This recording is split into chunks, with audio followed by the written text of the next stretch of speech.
Assalamualaikum warahmatullahi wabarakatuh. Kita ketemu lagi di perkuliahan metodologi penelitian. Setelah Anda menyusun bab 1, kemudian bab 2, dan sekarang kita akan bahas tentang bab 3 ya. Jadi kalau Anda menyusun bab 1 itu lebih kepada alasan ya, dasar-dasar mengapa penelitian itu Anda lakukan ya. Jadi reasoning kenapa Anda melakukan penelitian tersebut ya. Di situ Anda merumuskan research question yang mau Anda teliti ya. Kemudian di bab 2 ya, Anda sudah menjelaskan tentang dasar-dasar teori yang mensupport ya untuk penelitian Anda ya. Kemudian di bab 3 ini sangat penting karena dia menjelaskan tentang bagaimana penelitian Anda ya atau research question Anda itu bisa terjawab ya, langkah-langkah yang dilakukan secara sistematis ya, secara ilmiah ya. Jadi kalau misalkan bab 3-nya ini dilakukan dengan baik ya, maka nanti rencana penelitian Anda ini akan berjalan dengan lancar gitu ya. Dan sebaliknya kalau misalkan bab 3-nya ini tidak disusun dengan baik, maka nanti Anda pasti akan merasakan kesulitan dalam uh, melakukan ya atau menjawab uh, research question yang sudah ada ajukan ya. Nah, metodologi penelitian sendiri ya bisa didefinisikan proses ilmiah untuk mendapatkan data yang digunakan untuk keperluan penelitian ya. Jadi data-data yang Anda butuhkan ya, kemudian nanti mengolah data tersebut itu harus dirumuskan dalam sebuah metode penelitian ya. Jadi nanti ini semacam guidance ya. Jadi step-step yang Anda akan lakukan itu seperti apa. Nah, bab 3 ini sangat penting ya. Metode penelitian sangat penting. Biasanya ketika Anda itu bimbingan ya, bimbingan ke dosen Anda ya untuk mengajukan proposal TA ya, maka kalau misalkan bab satunya sudah oke ya, sudah oke, latar belakangnya masalah di perusahaan sudah Anda definisikan, kemudian research guide-nya juga sudah ada ya, perumusan masalahnya sudah oke ya, babnya sudah oke, maka yang paling menentukan adalah bab 3-nya. Jadi bab 3 ini akan dinilai oleh dosen ya.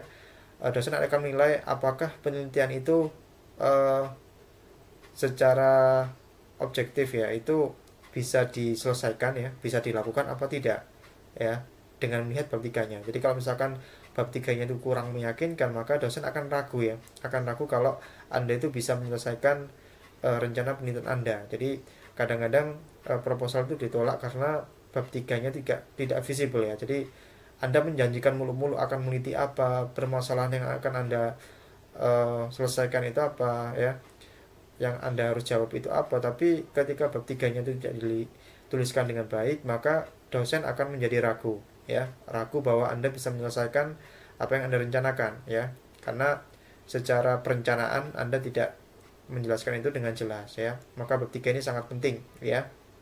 Ya tentunya bab 1 dan 2 juga penting ya. Nah, kemudian di sini bab 3 atau metode penelitian itu menjelaskan cara untuk memecahkan masalah penelitian dengan cara ilmiah, teratur, sistematis ya. Mencakup ya tadi metode apa yang digunakan ya. Di bab 1 Anda sudah menjelaskan kenapa harus menggunakan metode itu ya. Maka di bab 3 ini lebih kepada bagaimana metode ini Anda gunakan ya. Kemudian dengan cara apa penelitian dilaksanakan ya. Oke.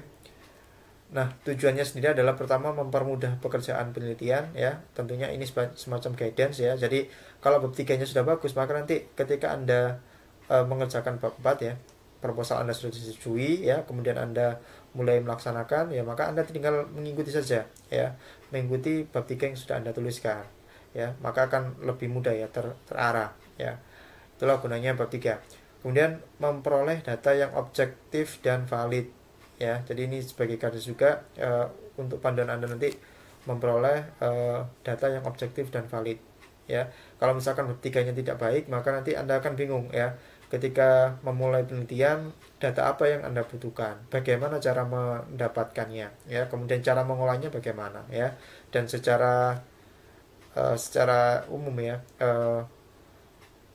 bab 3 adalah bertujuan untuk memecahkan masalah-masalah penelitian di bab 1 ya. Jadi Anda sudah merumuskan masalah di bab 1, maka nah caranya untuk memecahkannya itu bagaimana, step-stepnya bagaimana, itu adalah tujuan dari bab 3 ya. Nah, sistematikanya adalah sebagai berikut ya. Anda bisa baca di panduan ya, panduan TA ya. Anda bisa download. Nah, Anda bisa baca di situ. Tidak dijelaskan secara rinci sebenarnya.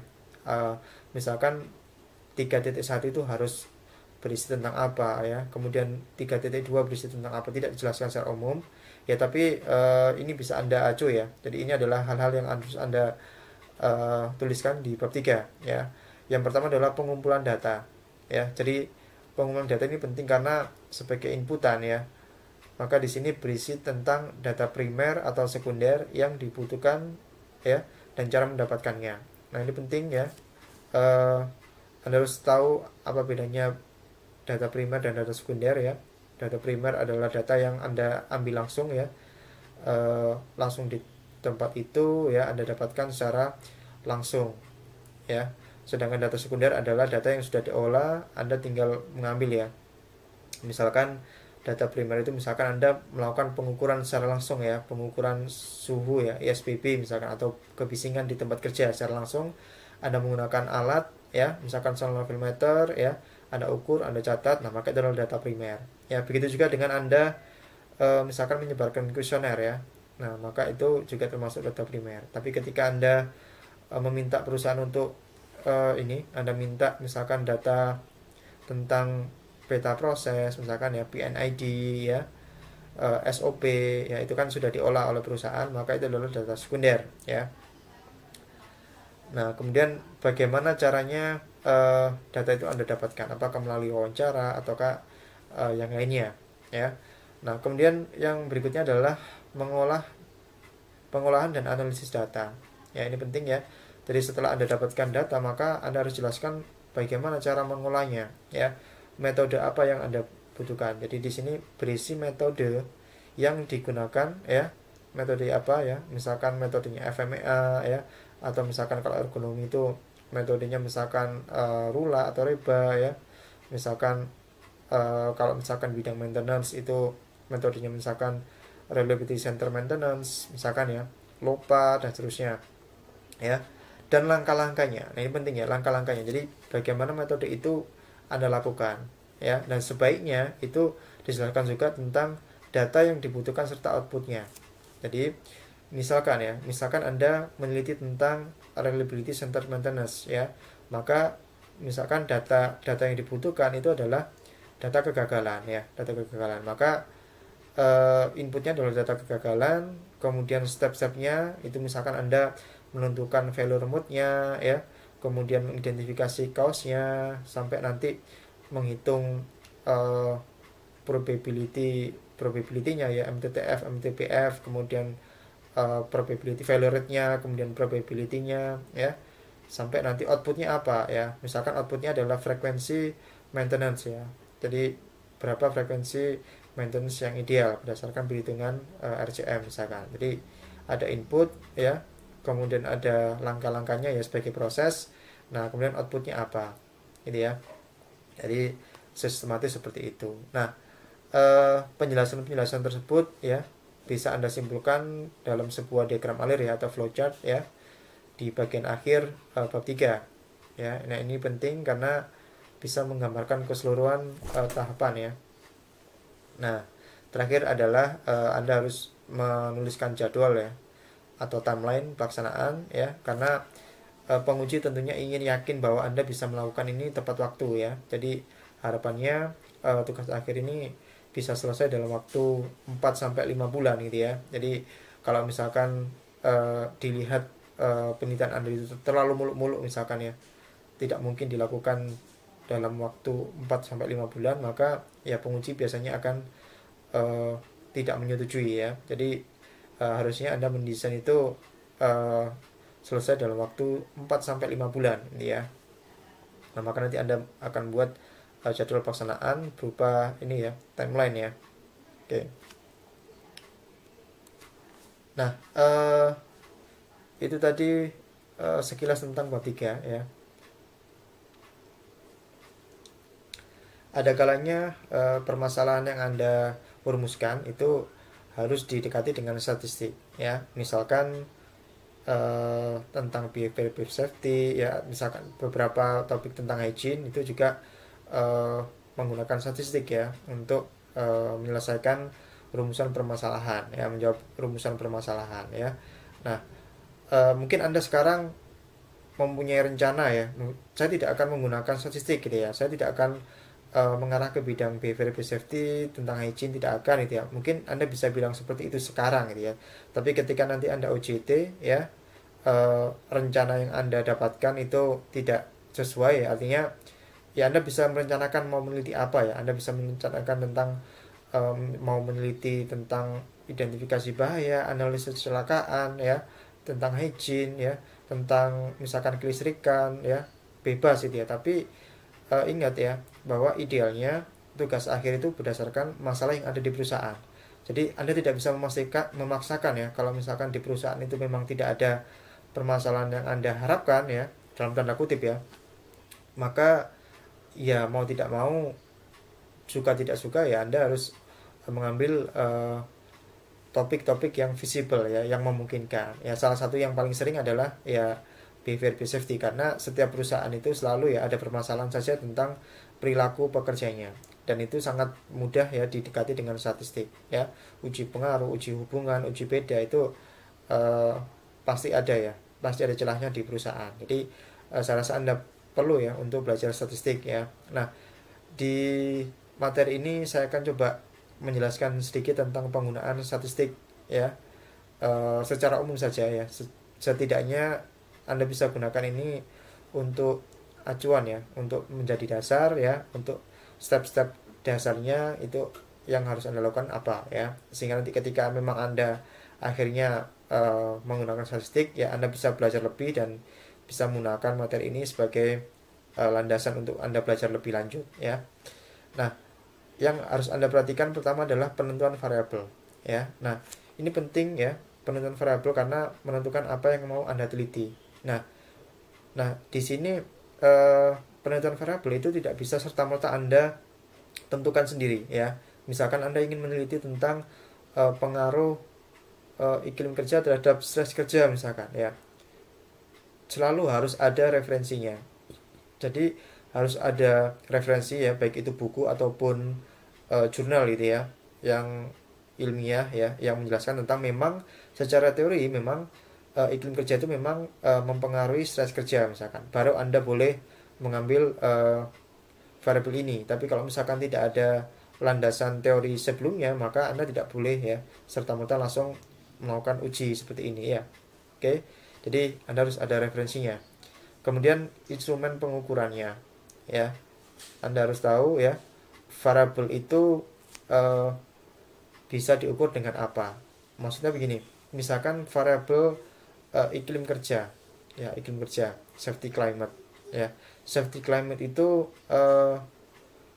cara ngukurnya bagaimana ya, cara ngukurnya bagaimana itu penting ya.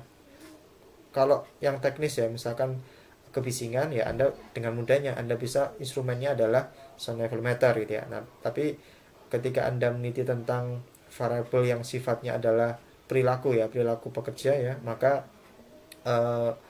sifatnya tidak akan seperti itu ya. Ya bisa jadi kuesioner misalkan ya. Nah, kuesioner itu tidak ini ya, tidak sembarangan ya, tidak sembarangan, tapi harus ada metodologinya ya. Nanti Anda harus belajar tentang bagaimana menyusun instrumen pengukuran ya, terutama tentang variabel-variabel terkait dengan perilaku ya. Nah, kemudian penentuan populasi dan sampel ya.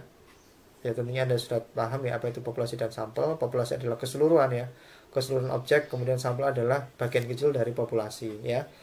Misalkan populasinya adalah satu perusahaan ya, semua pekerja, misalkan ada 5.000 pekerja gitu ya, mau Anda ukur iklim kerjanya. Nah, ya bisa saja gitu ya Anda ukur seluruhan 5.000 pekerja itu, tapi secara waktu ya, secara biaya itu tidak memungkinkan, maka Anda diperbolehkan untuk mengambil sampel. Nah, berapa jumlah sampel minimal yang harus Anda dapatkan ya, kemudian cara mengacaknya bagaimana, nanti Anda bisa pelajari lebih lanjut ya. Contohnya misalkan Anda belajar metode Slovin ya untuk menentukan jumlah sampel yang Anda butuhkan ya untuk menakar populasi. Jadi harusnya kan sampel itu bisa mewakili keseluruhan populasi ya. Jadi menentukan jumlah sampel itu juga tidak sembarangan ya. Kemudian penentuan metode sesuai tujuan dan skala data ya. Jadi metodenya akan sangat banyak ya. Misalkan uji pengaruh misalkan. Uji pengaruh ada regresi ya. Regresi pun macam-macam ya. Ada regresi sederhana, ada regresi berganda ya, ada regresi logistik ya, dan seterusnya ya. Di regresi saja, uji pengaruh saja ada banyak ya jenisnya. Nah itu salah satu yang menentukan adalah skala datanya ya. Skala data itu ada skala data nominal, ordinal, interval, dan rasio ya. Nanti akan kita bahas ya. Nah kemudian uji asumsi. Nah uji asumsi ini adalah uji awal ya, uji awal sebelum kita melakukan uji hipotesis ya. Misalkan pengujiannya adalah regresi linear berganda misalkan ya. Nah maka sebelum Anda melakukan uji linear berganda, maka Anda harus melakukan uji asumsi dulu ya. Jadi uji awalan ya. Kalau misalkan uji asumsinya tidak lolos, maka Anda nggak boleh melanjutkan. Misalkan di uji regresi linear berganda itu salah satu uji asumsinya adalah pengujian uji multikoloritas ya. Multikoloritas itu adalah menguji apakah masing-masing misalkan ini ya, karena multiple kan berarti variabel independennya kan ada lebih dari satu ya, misalkan dua gitu ya. Nah masing-masing variabel independen ya, misalkan x1 dengan x2 itu tidak boleh ada pengaruh gitu ya. Nah itu kalau ada gejala multikoliniaritas maka pengujian regresi linear berganda itu tidak boleh dilakukan ya. Maka bisa misalkan dijadikan komposit variabel ya, atau menghilangkan salah satu variabel ya, dan seterusnya ya. Atau misalkan uji beda ya, ANOVA misalkan, one way ANOVA, maka salah satu syaratnya itu adalah harus lolos uji normalitas ya. Kalau misalkan tidak lolos uji normalitas ya, maka ya tidak boleh ya, tidak boleh. Oke. Nah ini harus Anda lakukan ya, jangan sampai tidak. Kalau tidak maka ini salah ya. Nah terakhir adalah uji hipotesis ya, uji hipotesis. Nah tentunya metodenya itu sesuai dengan skala datanya ya. Oke. Nah ini adalah skala data yang saya jelaskan tadi ya. Skala datanya ada data nominal, ordinal, interval, rasio ya. Secara singkat ya, data nominal adalah data yang ditetapkan berdasarkan penggolongan ya, kategorisasi. Jadi tidak ada angka, maksudnya bukan tidak ada angka, tapi kalaupun ada angka itu adalah simbol saja ya. Misalkan data nominalnya itu misalkan jenis kelamin ya, misalkan yang laki-laki itu kita simbolkan sebagai 1, perempuan itu sebagai 2, maka 1 sama 2 ini sebenarnya hanya simbol saja, tidak bisa dijumlahkan ya. Artinya 1 sama 2 ya kalau dijumlahkan tidak bisa ya, karena itu hanya simbol jenis kelamin ya. Jadi itu hanya simbol saja. Jadi 1 sama 2 itu ya bisa kita ganti menjadi A dan B ya. Jadi itu data nominal ya. Kemudian atau misalkan shift 1, shift 2, shift 3 misalkan ya. Kemudian data ordinal. Nah ini tingkatannya lebih di atas nominal ya. Data yang mempunyai urutan, jadi sudah mempunyai urutan ya. Kalau tadi kan 1 sama 2 kan kita nggak bisa menentukan apakah 2 itu lebih besar daripada 1, itu enggak ya, karena masih simbol. Nah kalau ordinal ini sudah bisa ditentukan. Misalkan kita ngomong masalah risiko ya, risiko rendah, sedang, dan tinggi misalkan, maka itu kan antara rendah ya, tentunya lebih rendah daripada yang sedang gitu ya, dan sedang itu lebih rendah daripada yang tinggi. Jadi angkanya bisa kita urutkan mana yang lebih besar, mana yang lebih kecil ya.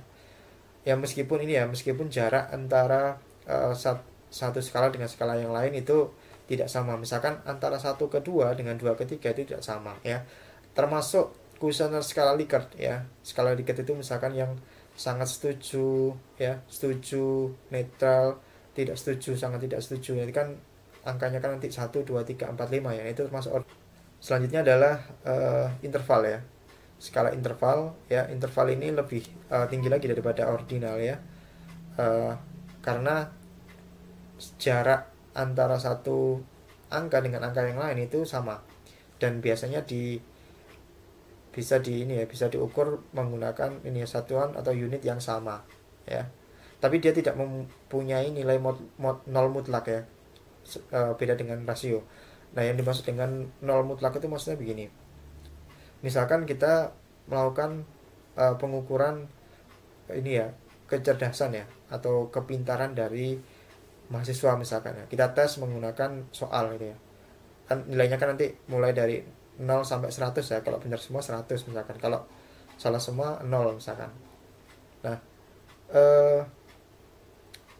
misalkan tentang matematika ya, mata kuliah matematika misalkan.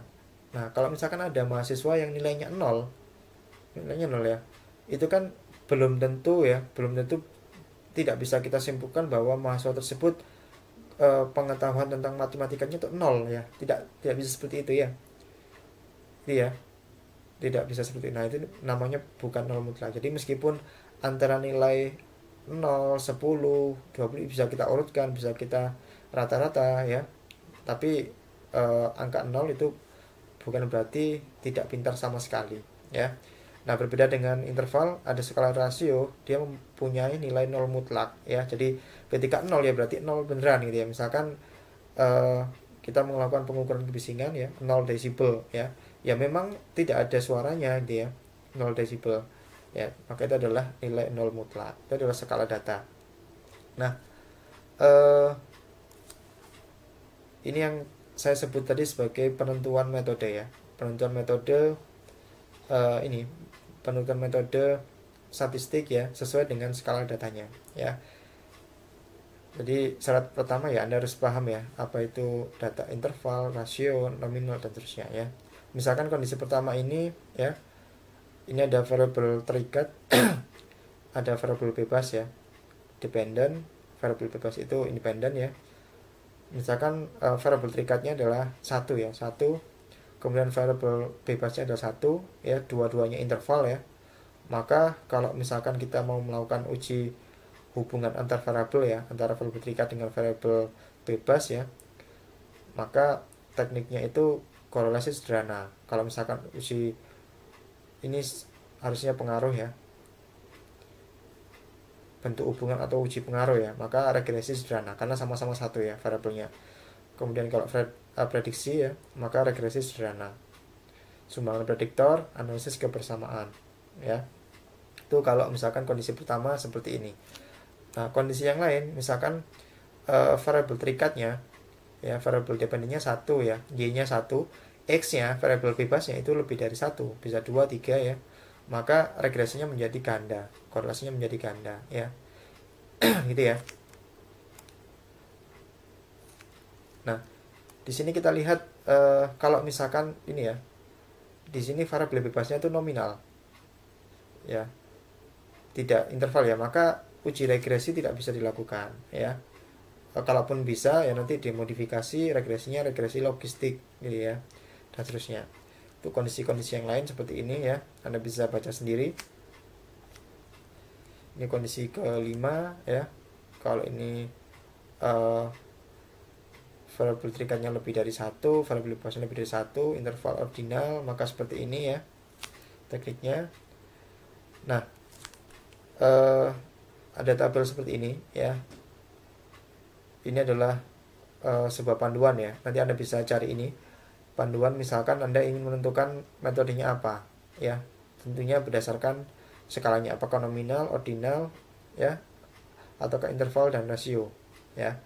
Jadi misalkan di sini skalanya nominal ya, skalanya nominal ya, Anda ingin melakukan perbandingan ya, perbandingan itu uji beda. Misalkan Anda ingin membedakan antara iklim kerjanya departemen A dengan departemen B, apakah ada perbedaan misalkan, atau misalkan perbedaan iklim kerjanya antara shift 1 dengan shift 2 dengan shift 3 ya, yang harusnya shift 3 lebih rendah karena malam ya, konsentrasinya turun ya, misalkan seperti itu. Nah, Anda ingin membuktikan itu, maka uji beda seperti ini ya. Nah, banyak orang yang menyalahartikan kalau uji beda ya pasti ANOVA gitu ya, padahal tidak. tidak selalu ya, tergantung dari skala datanya ya. Misalkan seperti ini. Oke, skala datanya adalah interval ya atau rasio misalkan. Nah, kalau misalkan kelompok yang dibedakan itu hanya dua, misalkan antara departemen A dan B, maka cukup menggunakan t-test ya, tidak harus menggunakan ANOVA. ANOVA itu dilakukan ya untuk lebih dari dua kelompok misalkan ya. Nah, sedangkan kalau misalkan skala datanya itu ordinal, maka tidak bisa kita menggunakan ANOVA ya, kita menggunakan Kruskal-Wallis ya, dan seterusnya. Kemudian ordinal juga ya, kita bisa menggunakan chi-square ya, kita tidak bisa menggunakan ANOVA dan seterusnya. Untuk nominal ya, maka yang bisa dilakukan adalah seperti ini ya.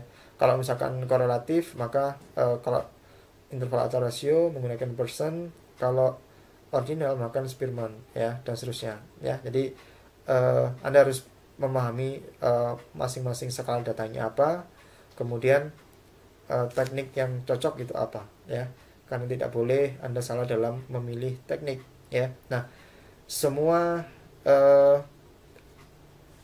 perencanaan pengujian ya di statistik itu sebenarnya bisa tercermin di definisi operasional variabel ya. Nah, ini adalah contoh definisi operasional variabel ya. Jadi di bab 3 ya, untuk Anda yang nantinya harus menggunakan statistik, maka Anda harus menuliskan definisi operasional variabel. Jadi definisi operasional variabel ini menjelaskan tentang variabel apa yang Anda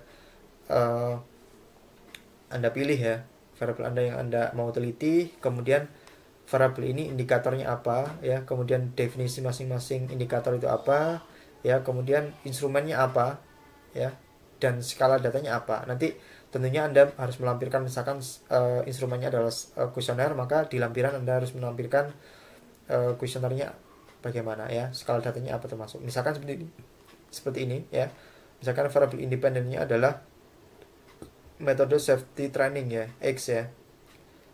Nah, maka di sini tidak perlu ujuk-ujuk ya. Anda harus cari referensinya. Di sini kebetulan Kirkpatrick ya, teorinya. Kemudian indikatornya adalah, jadi berdasarkan Kirkpatrick itu metode safety training itu dibagi menjadi 3 ya. Maka ini menjadi indikator low engagement ya, X1, medium engagement X2, dan high engagement ya, atau X3 ya. Nah, ini semuanya adalah dari teorinya Kirkpatrick ini. Jadi tidak boleh ngarang ya, ini adalah berdasarkan teorinya Kirkpatrick, termasuk definisi-definisinya. Nah, kemudian untuk mengukurnya, maka di sini ada skala Likert ya. Skala Likert itu kuesioner yang seperti Anda biasa isi ya, sangat setuju, tidak setuju, sangat tidak setuju, dan seterusnya ya. Kemudian di sini ada skalanya adalah ordinal ya, ordinal. Maka kalau misalkan mau menguji, maka Anda tidak boleh menguji misalkan yang harusnya menggunakan ini ya, regresi linear berganda misalkan. Tapi kalau misalkan ordinal, maka nggak bisa ya, meskipun ada beberapa referensi yang mengidentifikasi skala Likert itu bisa diperlakukan secara interval ya, boleh ya. Ya, nanti Anda bisa belajar lebih lanjut ya. Kemudian misalkan variabel dependennya adalah sikap aman ya. Nah, di sini referensinya adalah dari Winarsunu 2008 ya. Kemudian indikatornya adalah pertama kesesuaian penggunaan alat, perhatian terhadap peralatan keselamatan, penggunaan APD yang benar, material handling, ya, tidak bergurau saat bekerja, dan seterusnya. Jadi ini item-item indikator yang ini berdasarkan referensi. Nah, kuesioner yang nanti dikembangkan itu harusnya kan, kuesioner ini kan alat ukur ya. Nah, yang diukur itu apa? Yang diukur itu adalah indikator ini. Jadi kuesionernya itu harus mencakup tentang kesesuaian penggunaan alat, tentang perhatian terhadap peralatan keselamatan, tentang penggunaan APD, dan seterusnya. Jadi tidak boleh ini ya, tidak sinkron ya antara indikator dengan kuesioner ya. Nah, ini yang menjadi banyak terjadi kesalahan adalah indikatornya itu dari teorinya A gitu ya. Kemudian nanti ujuk-ujuk ada kuesionernya nyomot-nyomot dari penelitian lain gitu ya. Nah, itu tidak boleh ya, karena harus sinkron antara teori ya kemudian variable dengan indikator, indikator nanti diterjemahkan menjadi item pertanyaan di kuesioner, itu harus sinkron ya, tidak boleh tidak ya. Nah ini adalah definisi operational variable ya, yang sangat penting ya, karena ini mengguide kita untuk menentukan hubungan antara variabel, indikator, kemudian instrumennya apa ya, bahkan nanti sampai menyusun ini ya, menyusun instrumennya atau misalkan kuesionernya ya. Oke, itu sekilas tentang ini ya, tentang penggunaan statistik ya, dan mudah-mudahan nanti bisa menjadi landasan ya untuk Anda belajar lebih ya. Sekali lagi ini tidak secara lengkap saya jelaskan ya, tapi sebagai trigger saja ya. Nanti ada banyak buku ya, referensi yang bisa Anda baca ya ketika nanti memang Anda harus menggunakan statistik. Oke, demikian yang bisa saya sampaikan ya. Mudah-mudahan bisa Anda pahami ya. Oke, wassalamualaikum warahmatullahi wabarakatuh.